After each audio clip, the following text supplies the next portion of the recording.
为着鼓励长辈透过学习活出自身甲健康，台南市积极推动乐龄学习教育，以乐龄online为题，得到卫福部111年高龄友善城市创新奖，由台南市乐龄学习示范中心主任钟秀琴代表现奖。怎么样让他能快乐的度过退休的时候，或退休以后的生活，或者是能够在他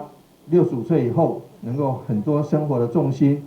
还有包括学习的重心，能够老而不衰老，那这个是很重要的。所以说，绝对我说真的，今天看到我们得到这个高龄友善城市的创新奖，不管是借着乐龄学习，或借着很多的方式，能够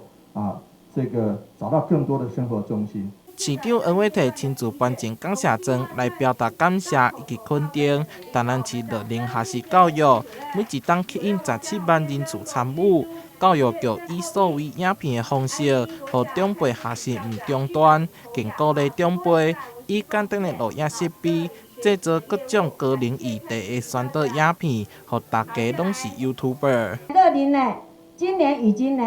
进入第15年，不简单了15年，在这个当中，我们看到各个区的努力，然后呢，让这些长辈他们出来了以后的一个影响跟改变很大。主任钟秀琴进一步表示，伊长期伫第一线服务，看到长辈的需求，所以带领讲师投入数位广播领域。讲师年龄层拢是中年以上，伫种对团队来讲是非常大的肯定。未来也会继续努力，落实创新的乐龄精神。台南新闻杨顺怀采访报道。